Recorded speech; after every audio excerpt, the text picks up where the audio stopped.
Muito bem, estamos de volta aqui para a segunda parte da nossa aula. Essa pausa foi estratégica para todo mundo respirar um pouco, né? Porque são muitos casos, muitos exemplos, muitas hipóteses. Agora vem mais. Nessa segunda parte, né, que a gente vai ver mais exemplos agora da sucessão dos ascendentes.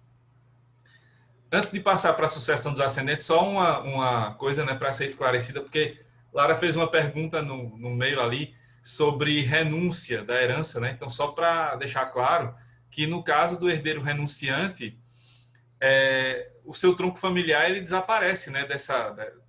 Presumidamente, claro, né? E aí, nesse caso, quando o herdeiro renuncia, então a parte que era dele vai para os outros herdeiros do mesmo grau ali, né? Então, naqueles casos que a gente sempre mostra ali, Vicente, Dália, Jaime e Laura, né? Se o Vicente renunciar, então ali os filhos dele não podem representá-lo, né? Tem essa vedação da representação no Código Civil. Então, a parte que seria do Vicente vai para os outros irmãos dele, né? E não para os filhos dele. Então, só esclarecendo isso, que a renúncia ela não traz a hipótese de direito de representação, né? Ela traz uma vedação, inclusive. Não pode haver representação quando houver renúncia da herança, né? Só naqueles casos em que o herdeiro pode aceitar, né? Na ausência da aceitação antes da morte, né? Então aí é que os herdeiros poderiam aceitar, mas aí nem é direito de representação, né? É uma aceitação pura e simples, né? Na qualidade realmente de herdeiros por direito próprio.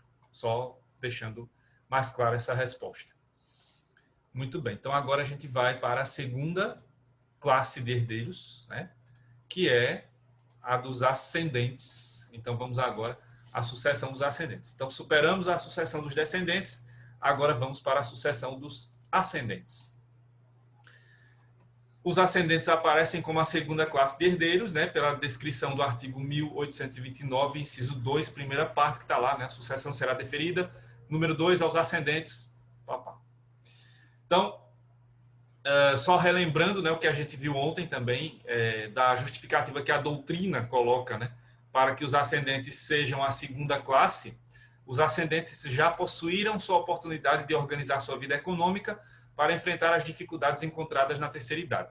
Claro que isso aqui é uma mera presunção, porque, mais uma vez lembrando, na situação de crise que estamos vivendo no Brasil, é uma crise eterna quase, de 2014 para cá, só veio crise em cima de crise e a pandemia piora mais ainda a situação. Então, essa questão de vida econômica organizada hoje é uma coisa de privilegiados, né? Raros privilegiados. E a maioria dos nossos idosos não está com essa vida organizada de jeito nenhum, né? Primeiro porque a inflação está comendo tudo aí, né? A reposição salarial, ali, a reposição das aposentadorias não está mais cobrindo, né?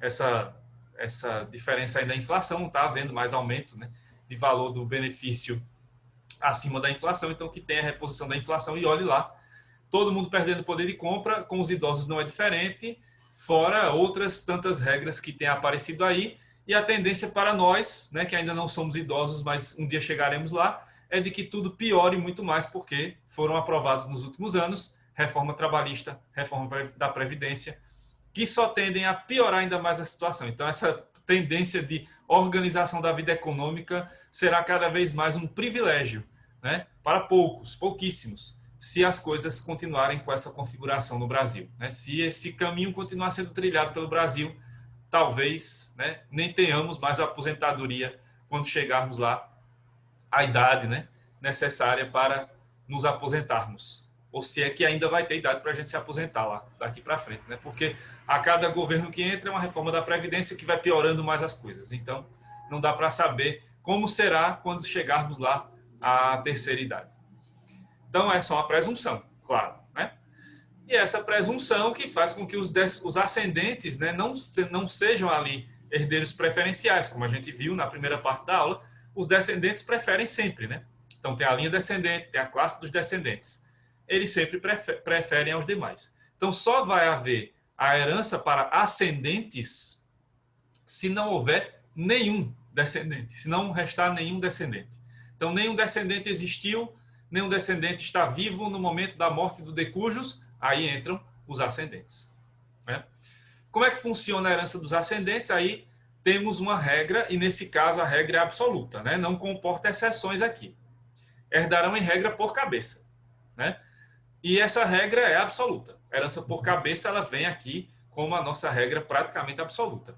Já que, no caso dos ascendentes, não há direito de representação. Tem uma vedação legal, inclusive, né, que eu li ontem para vocês do Código Civil, que veda, proíbe a representação na linha ascendente. Então, não tem representação na linha ascendente. O que é que pode ter aqui, além da herança por cabeça, é outra regra, né, que aparece em algumas situações, né, dos ascendentes mais distantes, que é a questão da linha paterna e linha materna, que a gente vai ver isso, que é uma novidade, né, que eu ainda não falei disso ainda. Então temos aqui, herdarão por regra, em regra, por cabeça, e em determinados casos previstos pela lei, por meio da linha paterna ou da linha né, da linha materna. Então são as regras que aparecem aqui. Herança por cabeça e herança por linha. Aí, vejam, estamos falando da linha ascendente, lembram, né? Aquela segunda linha de sucessão, e a segunda classe, né? Coincidentemente também. Então, linha ascendente e a classe dos ascendentes. Então, é essa situação que temos configurada aqui. Né?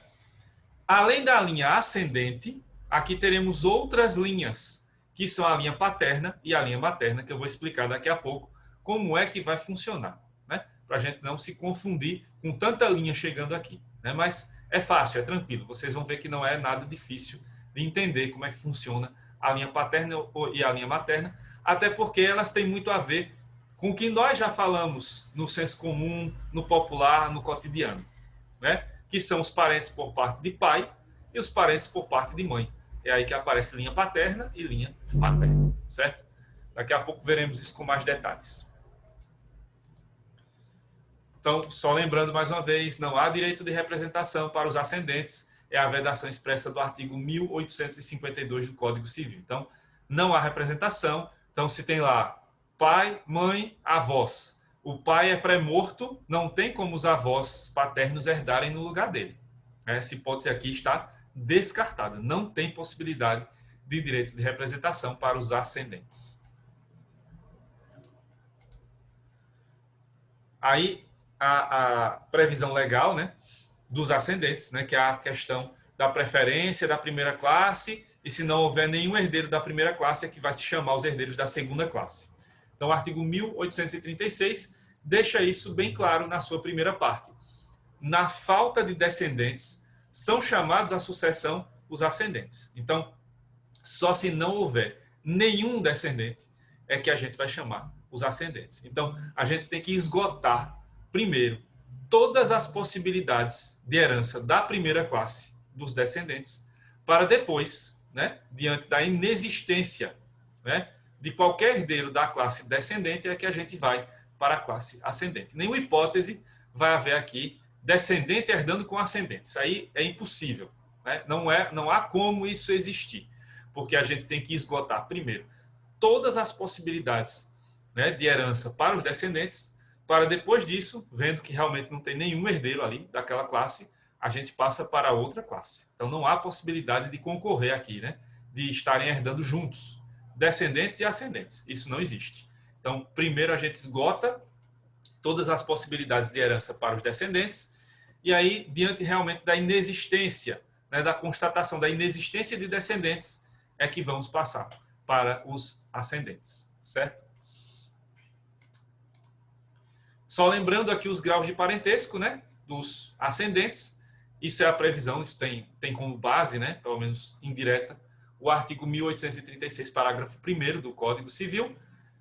Parentes de primeiro grau aqui são os pais, segundo grau os avós, terceiro grau bisavós, quarto grau trisavós. Só lembrando de novo da regrinha do tataravô é questão linguística, né? A gente já usou tataravô para bisavô, para trisavô, mas à medida que a nossa população vai chegando a essa longevidade, né, vai aumentando a expectativa de vida, então a tendência é que a figura do tataravô fique mais distante, né? Então a gente só usa do tetravô para frente, né, aqui.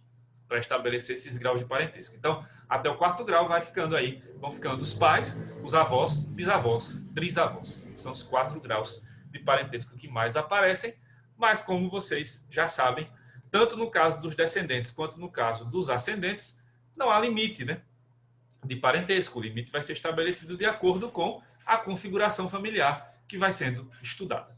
Então, mais uma vez lembrando, os ascendentes em grau mais próximo excluem os parentes de grau mais remoto, e neste caso aqui dos ascendentes, esta regra não comporta exceções, então não esqueçam nunca disso, não pode haver representação na linha ascendente. Estou batendo bastante nessa tecla, porque tem gente que às vezes esquece, se confunde.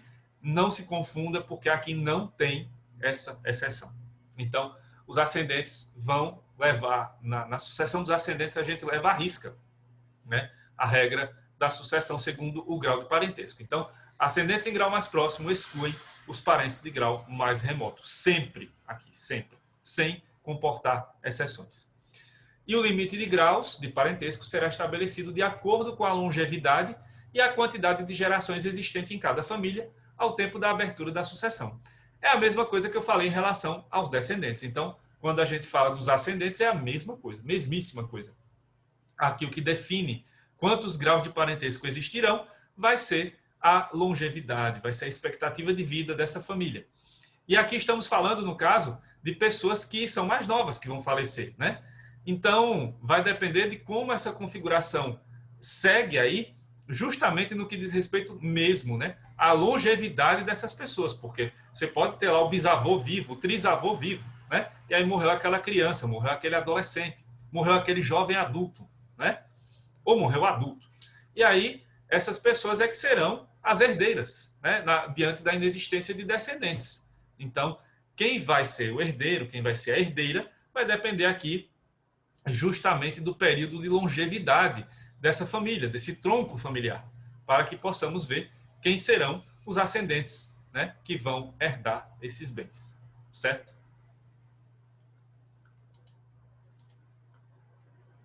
Então aí, o artigo 1836, parágrafo 1º, né, que traz a regra bem postada, né, bem montada da sucessão segundo grau para os ascendentes. Então, na classe dos ascendentes, o grau mais próximo exclui o mais remoto, sem distinção de linhas.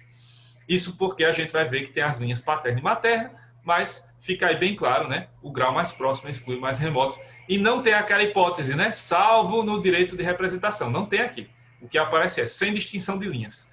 Quando se fala das linhas, é a linha paterna e a linha materna que veremos na sequência. Antes de chegarmos lá, né, nas linhas paterna e materna, até aqui, alguma dúvida? Não. Tudo tranquilo.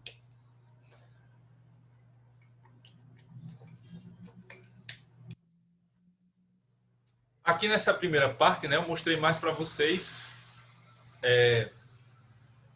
regras que já tínhamos visto, né, nas aulas anteriores, só mostrando aí os artigos, né, que eu não tinha ainda focado nos artigos específicos, né, nos dispositivos específicos para os ascendentes.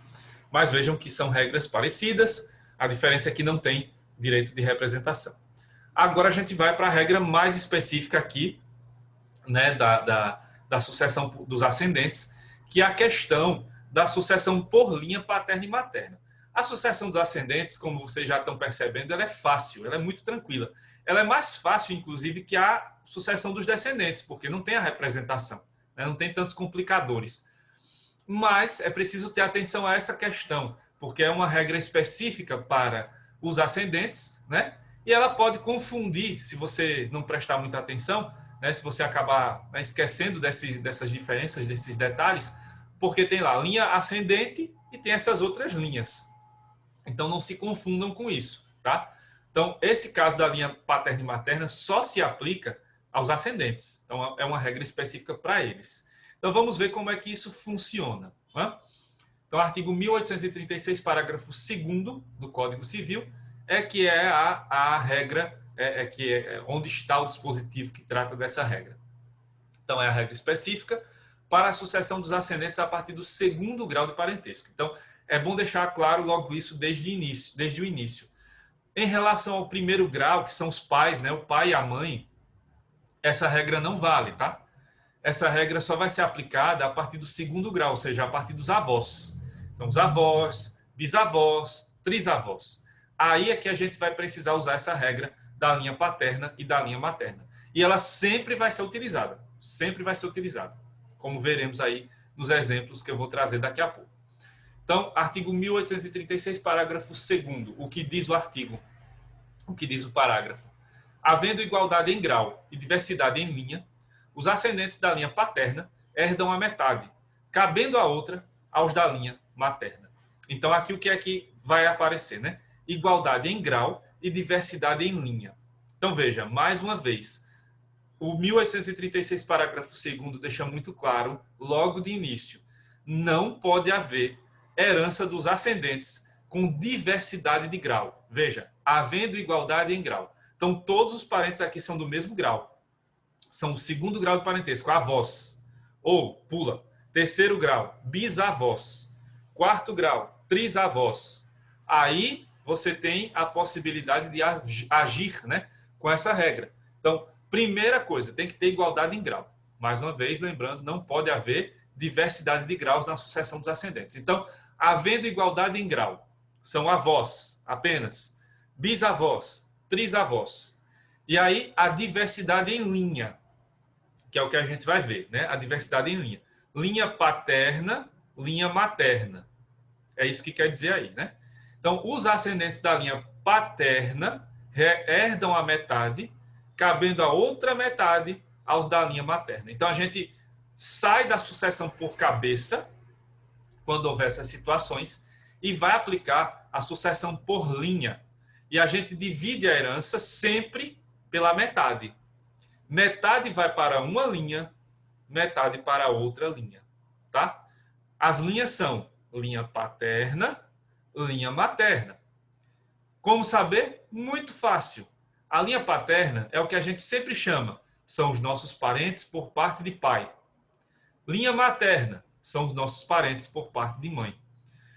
Quando a gente tem os nossos avós, né, a pergunta que sempre fica, são avós paternos ou maternos?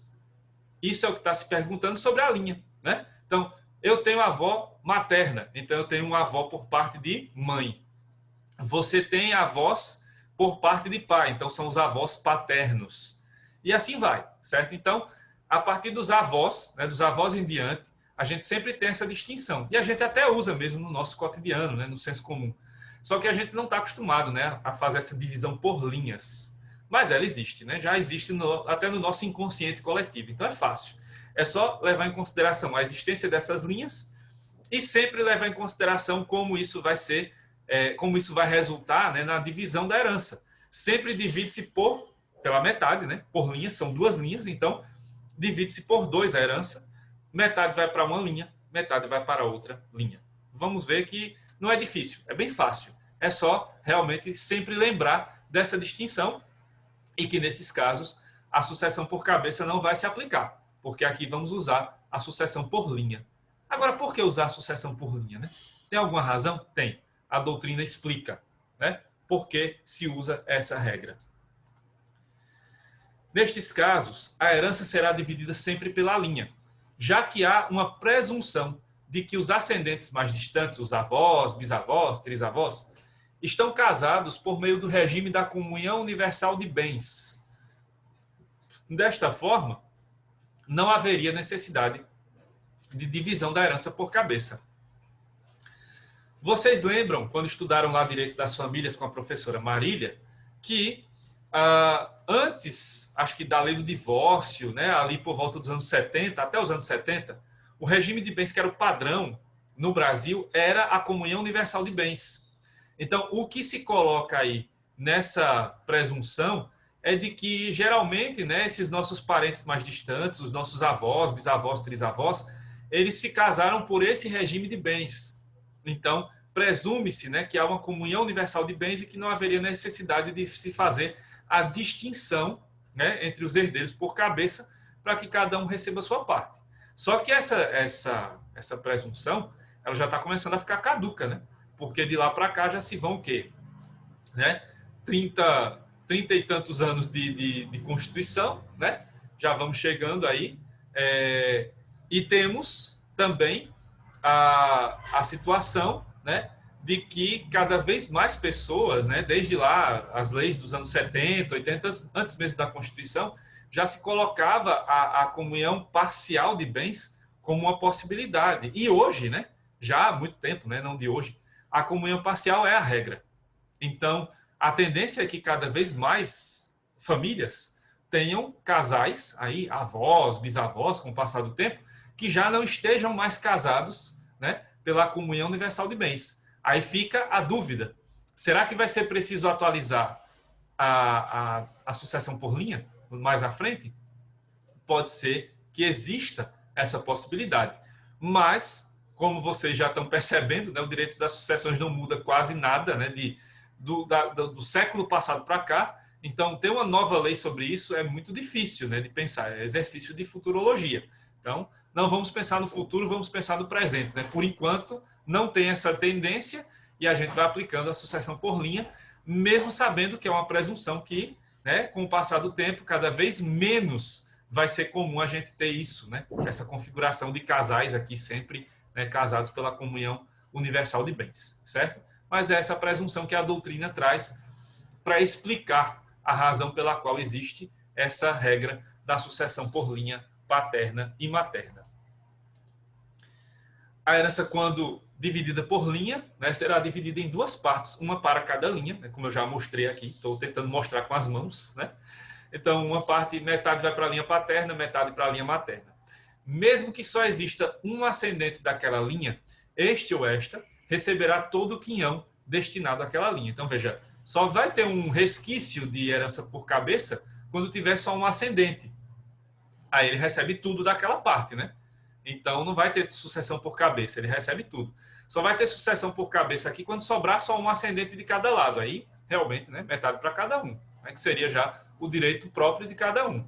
Mas se houver dois ascendentes de um lado e um ascendente do outro, esse restante aqui, ele vai receber a mesma parcela da linha. Né? Não vai ter a divisão por 3, vai continuar tendo a divisão por 2. Linha paterna, linha materna. Certo? Isso vai ficar mais claro agora nos exemplos, quando eu for mostrar a vocês. Bom, antes de chegar aos exemplos, até agora, deu para entender teoricamente como é que funciona a sucessão por linha paterna e linha materna? Deu. Ok. Então vamos aos exemplos. Então aí, esse é a nossa estrutura familiar. Dessa vez, né, eu tratei de ressuscitar a querida Henriqueta, né, e acabei tendo que tirar aí da vida, né, essa personagem que é a Leila. Então a nossa Decujos, que está em preto e branco aqui já no finalzinho, né, na parte inferior, é a Leila, que é uma das filhas do casal Vinícius e Dália. Eu fiz uma mudança aí também na estrutura familiar, né? Então a gente tem essa família aí, que é a família da Leila, que é a nossa Decujos. E a nossa falecida, ela tem, né, como parentes, aí vamos, né, fazendo sempre aquela distinção. Temos, então, quando uma pessoa falece, que analisar, né, qual é a sua estrutura familiar. E aí sempre a gente começa, né, analisando pela linha. Então, linha descendente, classe dos descendentes. Tem algum descendente? Leila tem algum descendente? Não, Leila era adolescente, então ela não tinha ainda filhos, né? Então, não há descendentes. Então, essa é a hipótese clássica, né? Não há nenhum descendente, então vamos para os ascendentes. É o caso aqui da sucessão da Leila. Então, Leila não tinha filhos, então vamos para os ascendentes. Quem são os ascendentes de Leila? São os seus pais, Vinícius e Dália, né? Vinícius e Dália são os pais de Leila, são os ascendentes de primeiro grau, certo? São os ascendentes de primeiro grau. Aí, claro, eu coloquei mais para, né, mostrar como é uma família mesmo, né? Porque a família nunca é só aquela estruturazinha, né, bem certinha. Então tem aí do lado da Leila tem o Bruno, tem a Isabela, que são os irmãos dela, são colaterais, então não entram, né? Tem mais acima um pouquinho Vicente, Jaime, Laura, que são, no caso, os tios, né? São os irmãos de Dália, são os tios de Leila. Não entram também porque são colaterais, então tá fora. Depois é que a gente vê como é que funciona essa herança dos colaterais. Mas ascendentes, então, são os ascendentes. Então, primeiro grau, Vinícius e Dália. Ela tem também avós, né? E aí tem os avós maternos. Observa, né? O Vinícius não tem pai, não tem mãe aí vivos. Né? A parte do Vinícius acaba com ele. Mas na parte da Dália vai subindo. E aí você tem lá em cima os avós maternos, né? Os avós por parte de mãe. Altamir e Elisete são os avós de Leila. Tem Rita. Rita é a tia-avó, né? Porque ela é a irmã de Elisete. Vamos nos acostumando, né, com a figura da tia-avó, do tio-avô, porque eles têm direito à herança também, né? A gente vai ver nos colaterais que tem mais herdeiros ainda. Tio-avô, sobrinho-neto vão aparecer. Então, o Altamir e a Elisete são os avós maternos, por parte de mãe, da Leila. E, finalmente, chegamos lá em cima, no topo, com a Henriqueta, que é a bisavó, é a ascendente de terceiro grau, né? A Henriqueta é a bisavó materna de Leila. Então, seria aí o final, né, da família. A última ascendente, a mais distante, é a Henriqueta.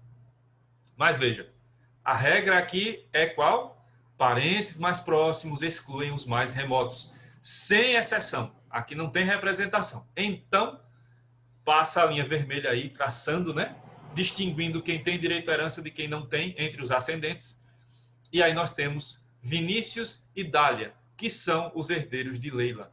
Supondo que Leila deixou um patrimônio milionário, né? Era uma privilegiada, adolescente já milionária. Deixou R$1 milhão, né, em patrimônio positivo. Quem herda? Meio a meio, né? São 2 herdeiros, herança por cabeça. Metade fica para Vinícius, metade fica para Dália. R$500 mil para cada um.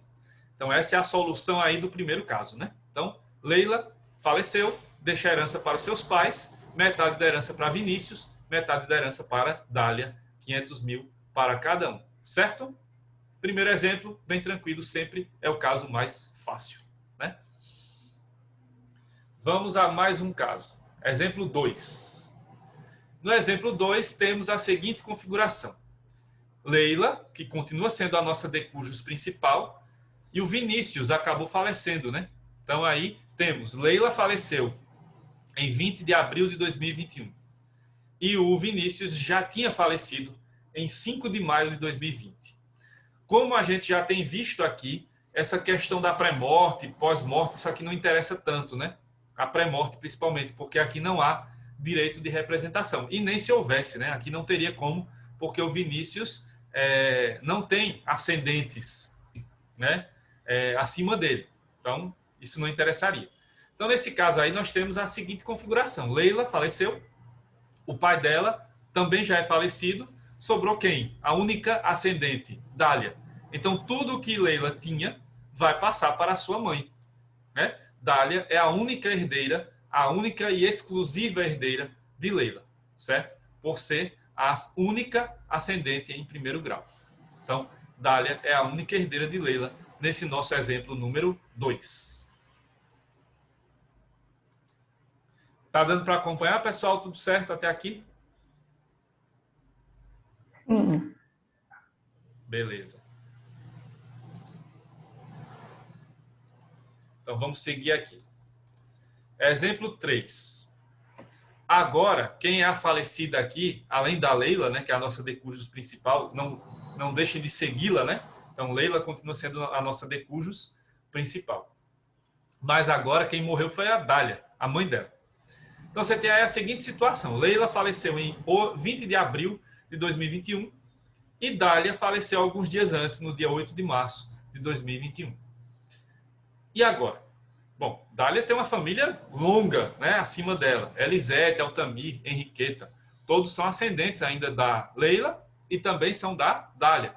Mas aí não podemos esquecer disso jamais. Não existe a possibilidade de representação na linha ascendente. Então, a solução do exemplo 3 é a mesma do exemplo 2. Só tem um ascendente vivo, que é o Vinícius, o pai da Leila. Então, o único herdeiro, né, de primeiro grau que ela tem é o Vinícius. Portanto, Vinícius herda tudo que Leila possuía. Então, o único e exclusivo herdeiro de Leila é Vinícius, certo? Já que não há direito de representação. Faleceu Dália, então tudo o que Leila deixou fica para Vinícius, o único ascendente de primeiro grau, certo? Passando para o exemplo 4, agora trazendo situações, né, que ainda não são tão comuns, mas que vão ficando cada vez mais comuns. O fato de termos a figura de dois pais, né, e uma mãe. Dois pais e duas mães. E não necessariamente pelo fato de termos aqui um casal homoafetivo, que não é o caso aqui, não tem um casal homoafetivo.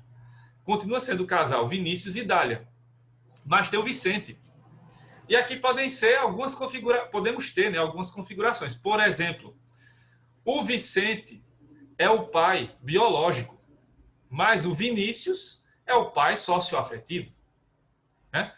Ou foi, né, uma outra situação em que temos aqui, né, a configuração, né, de pais registrados, né, no documento mesmo, na certidão de nascimento, como dois pais, o Vicente e o Vinícius, por outras razões, né? Então, nessas circunstâncias, você tem a figura aqui de dois pais e uma mãe.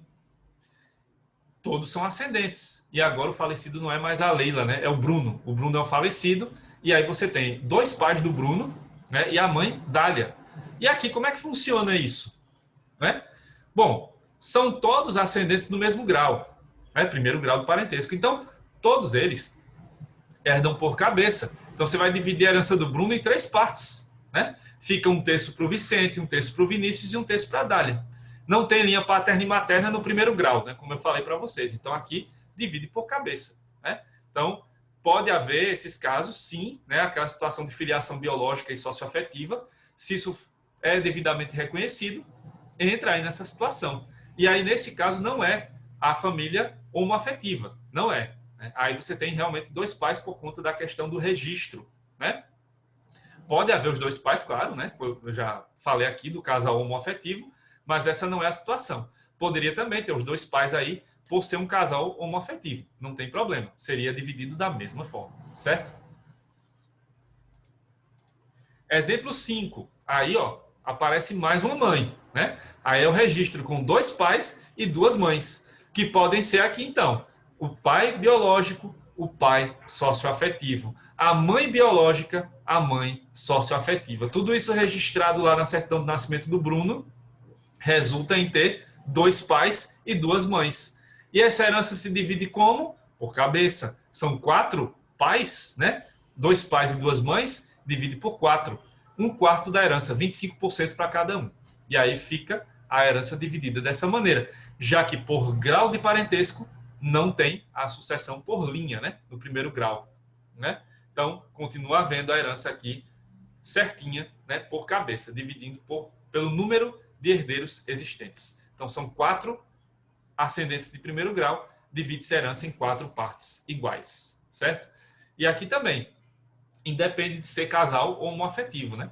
Poderia ser um casal homoafetivo, né? Dália e Laura ser um casal, Vicente e Vinícius ser um casal. Não faria diferença, né? Mas aqui também existe essa possibilidade de ter a mãe socioafetiva, a mãe biológica. O pai biológico, o pai socioafetivo. Tem sido mais comum, é cada vez mais comum, situações desse tipo chegando aos tribunais e tendo a concessão do tribunal dessa possibilidade. Se lá no direito das famílias é possível ter filiação, né, socioafetiva e biológica juntas, claro que isso vai trazer consequências para as sucessões. E aí é possível ter 2 heranças aqui, é possível ter mais de um herdeiro, né, ali sendo mais de um pai, mais de uma mãe. Certo? Agora vamos chegar à herança por linha. Né? Linha paterna, linha paterna. Observa aí, tem a linhazinha, né, virando para a esquerda e a outra para a direita. Né? São os parentes de linha paterna e de linha materna. Eu já dei uma arrumadinha, né, na estrutura. De novo, a nossa decujus é a Leila, só que aí observa, Vinícius e Dália já estão falecidos. Então, não tem ascendentes de primeiro grau. A gente já vai para o segundo grau. E aí, no segundo grau, né, do segundo grau em diante, a gente sempre vai usar a distinção. Parentes de linha paterna, parentes de linha materna. São os avós paternos, os avós maternos. Quem são os avós paternos? Quem são os parentes de linha paterna? São Altamir e Elisete. Quem são os avós maternos? Os pais de Dália, Rita e Plínio, que é a figura nova que apareceu aí. Então, quem são os herdeiros de Leila? São Altamir e Elisete pela linha paterna, Rita e Plínio pela linha materna. São os avós por parte de pai, os avós por parte de mãe. Como é que funciona a herança? Aí, divide-se a herança por linha. Metade para a linha paterna, metade para a linha materna. Então, metade da herança de Leila vai para Altamir e Elisete, metade da herança de Leila, a outra metade, Rita e Plínio. Certo? E aí eles decidem como dividir. Porque, em tese, né, se é R$1 milhão a herança, 500 mil vai para a linha paterna, 500 mil para a linha materna. Como eles vão dividir isso? Eles que decidam, já que, presumidamente, o casamento é por comunhão universal de bens e a divisão dos bens cabe, então, decidir exclusivamente, única e exclusivamente aos cônjuges. Cônjuges, não cônjuges, como dizia lá o juiz ladrão. Então, né, Altamir e Elisete entram aí como os parentes, né, da linha paterna, Rita e Plínio como parentes da linha materna, 500 mil para cada, metade da herança para cada linha. Aí vamos começar a mexer nessas linhas. Nesse caso aqui, no exemplo 7, o Altamir morreu. Então sobraram Elisete, a única, né, avó paterna, Rita e Plínio, os avós da linha materna. Tem mudança aí? Não. A única mudança é que Elisete recebe todo o valor correspondente à sua linha. Então 50% da herança é para a linha paterna, fica só para Elisete. E os outros 50%, inalterados, linha materna, Rita e Plínio recebem a outra metade. Certo? Exemplo 8, aí Rita é a outra falecida. Altamir morreu, Rita também. Sobrou Elisete do lado paterno, sobrou Plínio do lado paterno. É aí que aparece, né? Aí cada um continua mantendo a linha, né, como a herança. Então, metade da herança para Elisete, metade da herança para Plínio. Nesse caso, aí se confundiria, né? Cabeça e linha, porque tem dois herdeiros, a herança por cabeça também funcionaria, mas como são parentes de segundo grau, usa-se a expressão linha paterna, linha materna. Então, metade da herança para Elisete por linha paterna, metade da herança para Plínio pela linha materna. Aqui o único caso da sucessão por cabeça, nesse segundo grau do parentesco. Morreu Elisete também. Então, só tem um avô vivo, que é o Plínio. Né? Aí não depende mais a questão da linha paterna, da linha materna. Plínio vai herdar tudo. Ele é o único herdeiro de Leila, já que é o único ascendente de segundo grau. Certo?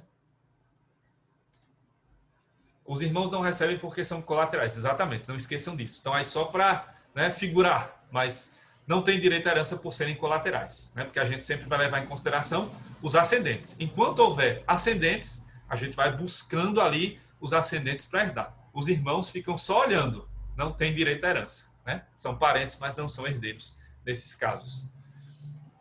E o nosso último exemplo, né? Aí faleceram todos os avós. Altamir, Elisete, Rita, Plínio. Sobrou quem? Aí vamos buscar o terceiro grau, a bisavó, Henriqueta.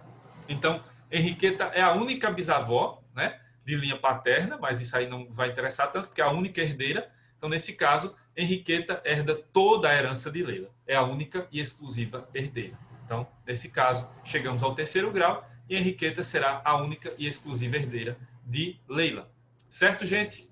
Então, essa é a sucessão dos ascendentes, né? Encerramos por hoje esse nosso assunto. Então, depois deem uma olhada, revisem aí. Eu deixo sempre o vídeo no YouTube, né? Depois vocês dão uma olhada no final de semana e próxima semana continuaremos. Bom fim de semana, gente. Até a próxima quinta-feira. Tchau, tchau. Tchau.